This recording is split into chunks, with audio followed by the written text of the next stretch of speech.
കഴിഞ്ഞ സെഷനിൽ നമ്മൾ ഇതുപോലെ ഒരു പവർ സപ്ലൈ എങ്ങനെ ഉണ്ടാക്കിയെടുക്കാമെന്ന് നോക്കി. പക്ഷേ കൂടുതൽ പേരും ചോദിച്ചിട്ടുണ്ടാവുക എങ്ങനെ ഒരു പവർ സപ്ലൈ ഉണ്ടാക്കുക എന്നതിലുപരി എന്തിനൊരു പവർ സപ്ലൈ ഉണ്ടാക്കണം എന്നായിരിക്കും. അതുകൊണ്ട് തന്നെ ഈ സെഷനിൽ നമ്മൾ ഇതുപോലെ തുരുമ്പുകയറി നശിച്ച ഉപയോഗശൂന്യമായ ഒരു സ്പാനർ ഈ പവർ സപ്ലൈ ഉപയോഗിച്ചുകൊണ്ട് എങ്ങനെ ഇതുപോലെ പുനരുജ്ജീവിപ്പിച്ചെടുക്കാം എന്നാണ് കാണാൻ പോകുന്നത്. നിങ്ങൾ ആ വീഡിയോ കണ്ടിട്ടില്ലെങ്കിൽ മുകളിൽ ലിങ്ക് ഉണ്ട്, വീഡിയോ തീർച്ചയായിട്ടും കാണുക. കൂട്ടുകാരെ, ഞാൻ ആഫി, സിൻറ്റില്ലയുടെ പുതിയൊരു സെഷനിലേക്ക് സ്വാഗതം.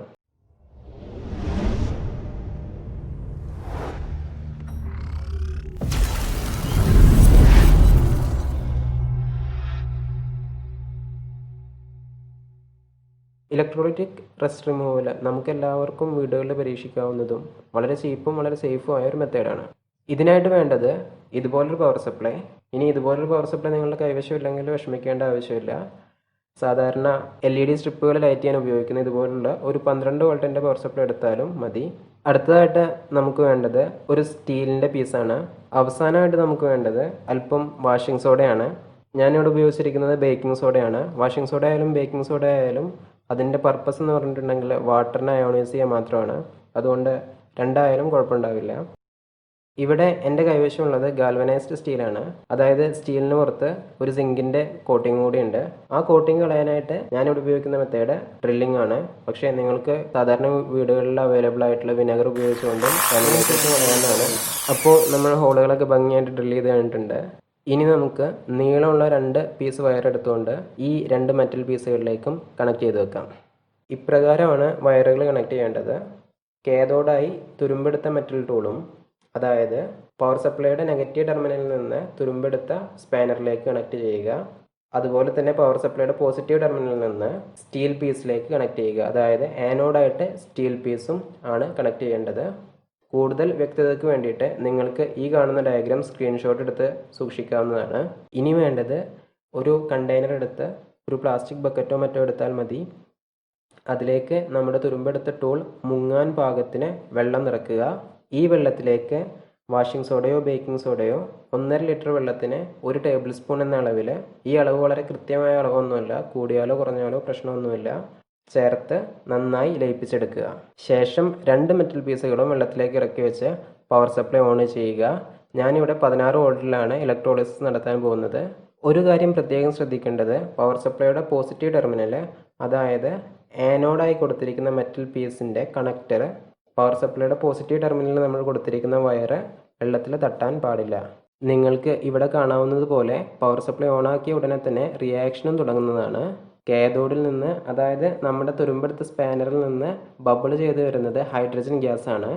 അതുകൊണ്ട് തന്നെയാണ് ഈ ഒരു എക്സ്പെരിമെൻ്റ് ഞാൻ എൻ്റെ വർക്ക് ബെഞ്ചിൽ ചെയ്യാതെ ഇവിടെ വന്ന് ഓപ്പൺ ടെറസിൽ ചെയ്തുകൊണ്ടിരിക്കുന്നത്. നിങ്ങളും ഇങ്ങനൊരു പ്രോസസ്സ് ചെയ്യുകയാണെങ്കിൽ തീർച്ചയായിട്ടും തുറസായൊരു സ്ഥലം വേണം ഇതിനു വേണ്ടിയിട്ട് തിരഞ്ഞെടുക്കാൻ. ഇവിടെ സംഭവിക്കുന്ന റിയാക്ഷൻ എന്താണെന്ന് വെച്ചിട്ടുണ്ടെങ്കിൽ, നമ്മൾ വെള്ളത്തിലേക്ക് ചേർത്ത ബേക്കിംഗ് സോഡ വെള്ളത്തെ H+ഉം OH- ആയിട്ട് അയോണൈസ് ചെയ്യുന്നുണ്ട്. ഇതിലെ H+ നെഗറ്റീവ് ടെർമിനലിലേക്ക്, അതായത് കാഥോഡിലേക്ക്, അതായത് ഇവിടെ നമ്മളെടുത്ത തുരുമ്പെടുത്ത സ്പാനറിലേക്ക് അട്രാക്റ്റഡ് ആവുന്നു. നമുക്കറിയാം തുരുമ്പെന്ന് പറഞ്ഞിട്ടുണ്ടെങ്കിൽ ഹൈഡ്രേറ്റഡ് അയൺ ഓക്സൈഡാണ്. റെഡിഷ് ബ്രൗൺ കളറുള്ള ഫെറിക് ഓക്സൈഡാണ്. വെള്ളത്തിലുള്ള H+ ഫെറിക് ഓക്സൈഡുമായിട്ട് റിയാക്ട് ചെയ്യുമ്പോൾ കറുത്ത നിറമുള്ള, എളുപ്പം റിമൂവ് ചെയ്യാൻ പറ്റുന്ന അയണിൻ്റെ തന്നെ മറ്റൊരു ഓക്സൈഡായ ഫെറസ് ഓക്സൈഡായിട്ട് മാറുന്നു. ഇതാണ് ഇലക്ട്രോളിറ്റിക് റസ്റ്റ് റിമൂവലിൻ്റെ വർക്കിംഗ് പ്രിൻസിപ്പിൾ. ഇപ്പം ഇലക്ട്രോളിസിസ് തുടങ്ങിയിട്ട് ഏതാണ്ട് 3 മണിക്കൂറിന് മുകളിലായിട്ടുണ്ട്. നിങ്ങൾക്ക് ബാക്ക്ഗ്രൗണ്ടിൽ നോക്കിയിട്ടുണ്ടെങ്കിൽ രാത്രിയായത് മനസ്സിലാവും. ടൂളിൻ്റെ വലുപ്പവും തുരുമ്പിൻ്റെ അളവും അനുസരിച്ച് ഇലക്ട്രോളിസിസ് ചെയ്യേണ്ടുന്ന സമയം കൂടുകയോ കുറയുകയോ ചെയ്യാം.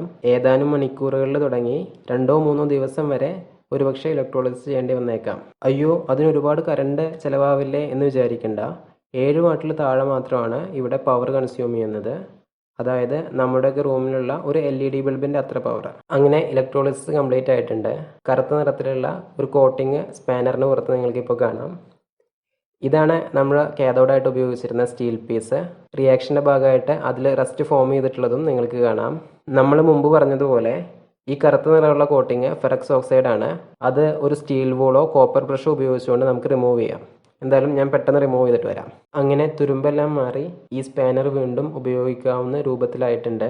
പക്ഷേ ഇതിങ്ങനെ തന്നെ വെച്ചിട്ടുണ്ടെങ്കിൽ വീണ്ടും തുരുമ്പെടുക്കാനുള്ള സാധ്യത വളരെ കൂടുതലാണ്.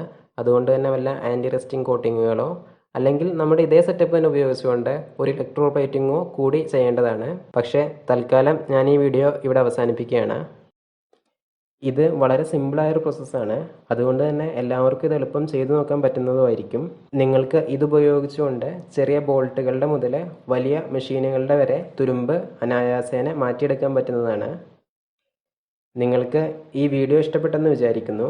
മറ്റൊരിക്കൽ മറ്റൊരു വിഷയമായി കാണാം.